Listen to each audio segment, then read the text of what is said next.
Hello everybody, and welcome back to Let's Play King's Quest 2. Last time, we finally permanently got the Death Gem, while taking out the whole werewolf pack, of course, and finding that lost tiara, so we were quite busy last episode. And off-screen, I made my way back to town. Usually I would show that on-screen just to guide people, but I've been back and forth here enough times that you should know your way by now. And I didn't want to waste time because we've got a few things to do. I want to look at one more book, see if it can give us any insight into where we're headed next, to where that tower is. Yes? Could you recommend another good book? No. I'm sorry? No. You have read every last one of our good books. Oh. The only other title you may find vaguely interesting is this one. The librarian points to the book sitting on her desk. It is entitled, The Annual Book of General Knowledge. Okay, if you insist. The librarian has... Oh, I keep forgetting you have to put the hand on it. This book is entitled, The Annual Book of General Knowledge. Browsing through it, you notice an interesting excerpt. The Annual Book of General Knowledge. Did you know eating certain types of fish has remarkable transformative effects? Eating white snake allows communication with the natural and animal world. Gosh, don't they make music? Why would you want to eat them? No, that's something different. Cookies make good camouflage. What?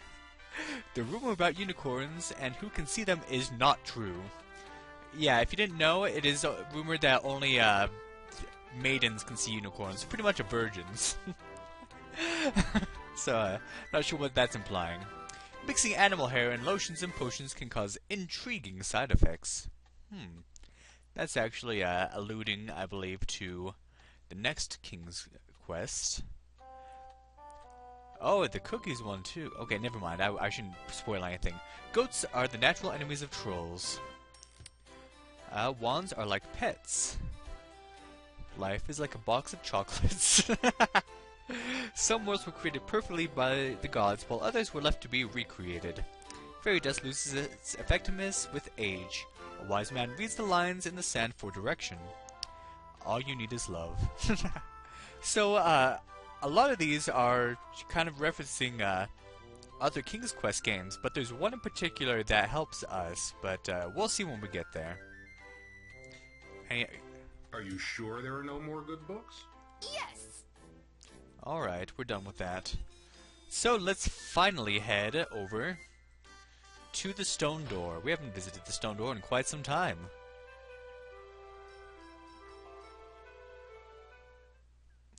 Yeah, in the original King's Quest 2, you have to make regular visits to it. Not here. Oh, last time. Oh, by the way, I found out something interesting. Let's see that. Oh yeah. Remember that whole scene with Cedric the Owl, that one with the Madness of King Graham? I just found out that the original voice actor who did Cedric also did the voice acting in this too, and also did the voice acting for Count Caldor. So yeah, listen to Cedric's voice and then listen to Count Caldor's voice, and you'll realize how talented this guy is. And it's kind of cool that he came back to do more voice acting for this non-profit game. Alright, here's the bridge, and you know what? Just in case I fall off, I'm going to save here. Hint, you should too. I fell down again, and I don't want to show it. It's just too embarrassing. I can't believe I did. Oh, Oh no! The plank you stepped on was a trap. Your leg passed right through it, and now you are very, very stuck. Try as you might, you cannot dislodge yourself. Crap. You hear a noise. Someone or something is approaching you from behind. Oh, this You guy. there. Can you? Wait a minute. I know you. You're that thieving little pest who used to reside in Daventry. Remember him? Yes. How kind of you to recognize me. And just what are you doing here in Kalima? Oh, this and that. At the moment, I'm getting my own back. I beg your pardon? Imagine my surprise when, having come home from a hard day's work, Mugging, you mean? I find that my treasure had been robbed and my food stolen. Yeah, Are about you that. claiming either were yours to begin with?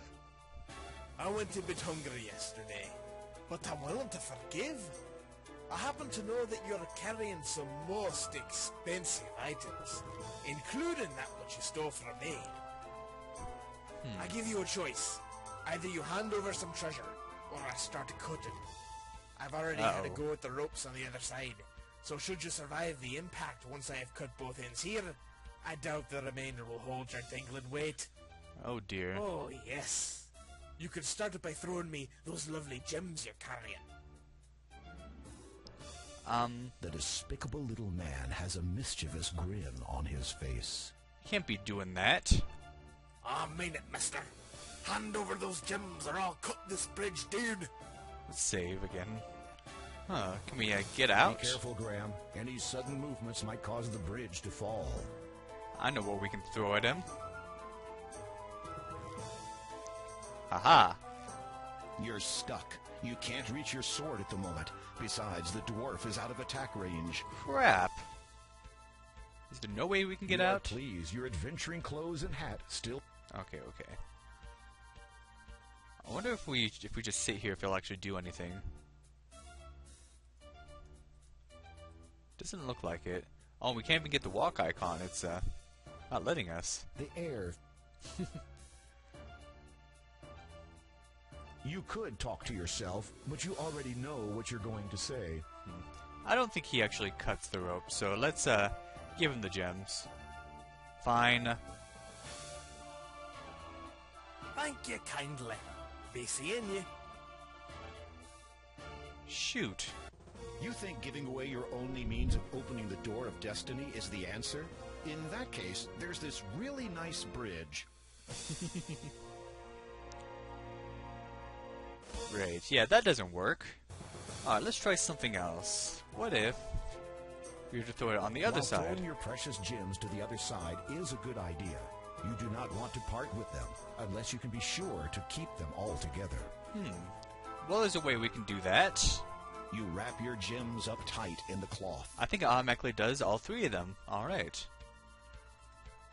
The gems of nature are safely wrapped in a cloth bag. Nice. That's kind of has some snot and bird droppings on it, but that's okay. Don't unwrap them just yet, Graham. Now let's take these and throw them on the other side. You fool! Now, if you want your treasure, then you help me. Yeah. Not a chance. I'm not coming anywhere near you. Fine. Then you stay where you are, and the treasure stays over there. Oh, what do we do? Okay. It seems that your ultimatum has caused a conflict of interest for the dwarf. While he does not want to help you, his greed is demanding to be immediately satisfied. Having nothing else to do at present, you muse that kleptomania might be an inherent quality in dwarves in general. Then you notice the fraying ropes on the mountain end of the bridge. They are unraveling. He really did have a go at them earlier. Shoot. Well, what do we do? The dwarf does not look too happy at the moment. No, he does not. Oh! Even if you had survived that, you now have no means of crossing to the other side. Your destiny is out of reach. Has to be something we can do. Okay, so let's try to talk to him. I might just leave you there. Wait until you die, and then come back. You will not be a problem to me when you are dead. By which time the bridge will have fallen. You have done a good job on those ropes over there. While muttering something inaudible, the dwarf throws you his knife. You catch it deftly, realizing that whatever you're going to do, you'd better do it fast. Alright, let's check the knife out. This is not a knife. The one you had last game, now that was a knife. Ouch!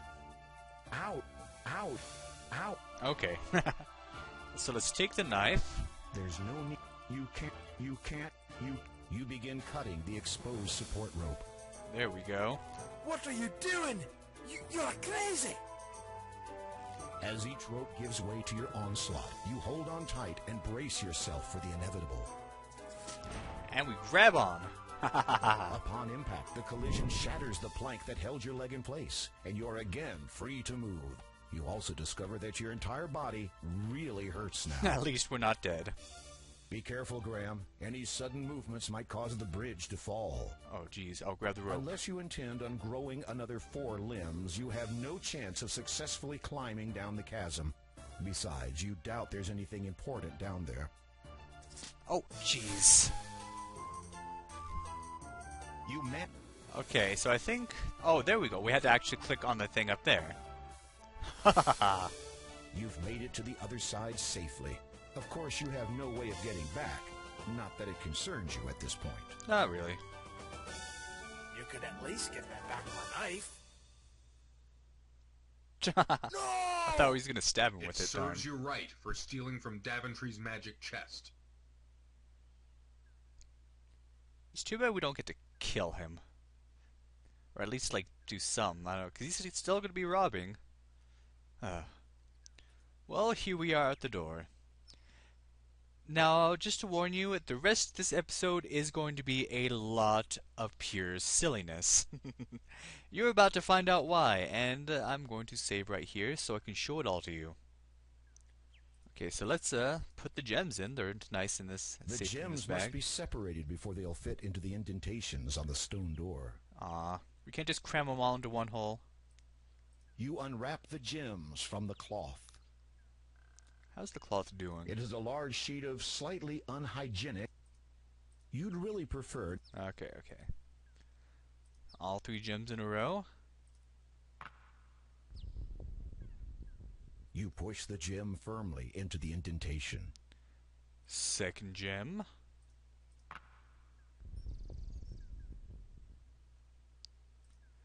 And third gem. The time has come. Birth, growth, death. The cycle of this life is complete, now and forever. Speak, and my purpose is thus fulfilled. My passage to the next world may begin at long last. Then, if you please, I would bid thee open. As you wish, but a word of caution. As you enter, know in your heart which destiny you truly desire. You're still creepy, door. Okay. Now this... There are a lot of options, and this is what I mean by the rest of this episode is going to be pure silliness. If you wanted to progress, go to the tower realm, because of course the tower is what we saw, but let's see what happens if we choose the other ones.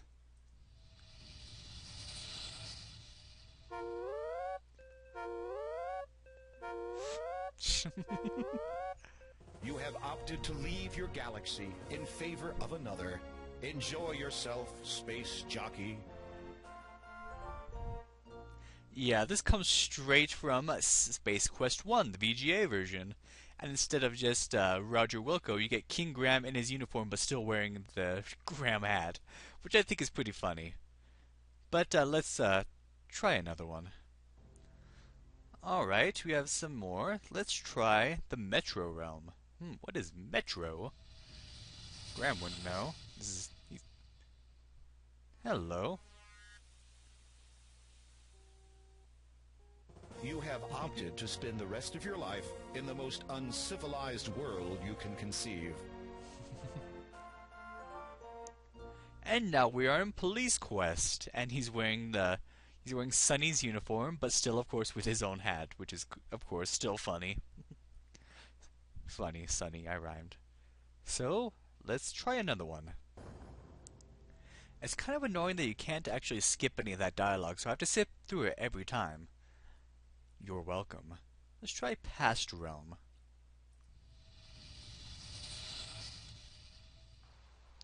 What the? Hey! You remember this place, don't you? You have often wanted to go back into your past and try things differently. Enjoy the next year, Graham. You've lived it all before. It would have been awesome if they did the original version of King's Quest 1 and had that, but this works too. Okay, we have a few more options. Okay, this I think is the funniest one. Check this out.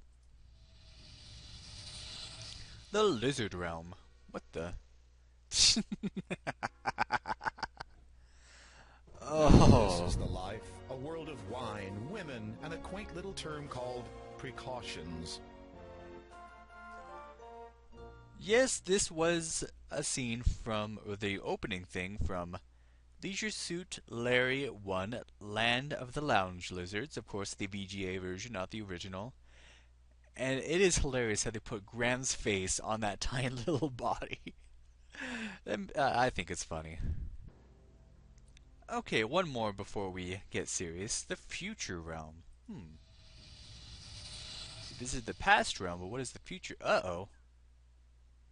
You have opted to skip a large part of your life. Eager to get it over with?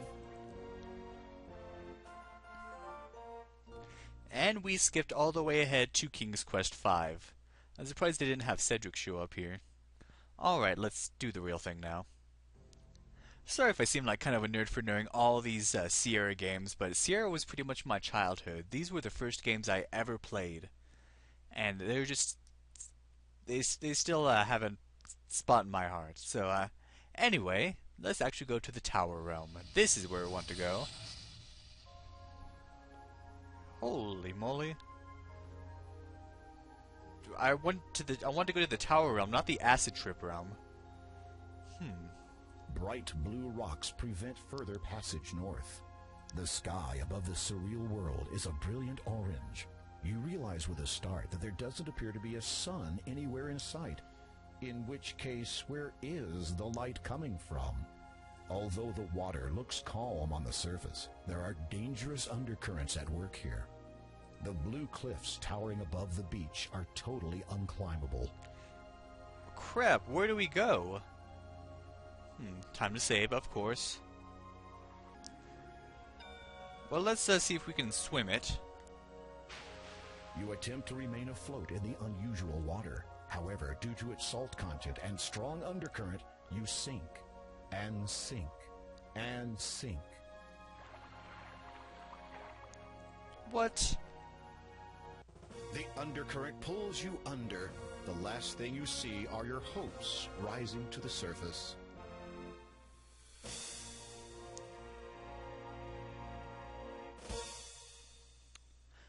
Objection. Salt in water helps you float, doesn't make you drown. Ugh. Oh well, let's do this the right way. Okay, I kept seeing that fish flailing around. So let's see if we can catch it. Okay. Come on. With any luck? Haha! Got up my first try. Into the tranquil sea. Upon retrieving it, you see that you have caught a large golden fish. It falls from the net and flops helplessly on the beach. Now remember what that book said about eating certain animals, or I think it was certain fish it was saying couldn't give you special powers? Well, let's eat this one. You plunge your sword into the writhing fish, instantly killing it. You notice that its flesh is also a bright golden color. Oh man, that's kind of gory. The large and formerly beautiful fish now lies motionless in the odd sunlight. You begin to notice a distinct and unforgettable aroma filling the air. Well, let's... You strip a few pieces of the fish's flesh. Alright, we have fish flesh. You carry several pieces of raw fish flesh. Let's eat some. The fish flesh is soft and moist. After eating the fish pieces, you feel a very odd sensation running through your entire body. Ooh. So, alright. We turn into a fish and we can now swim across.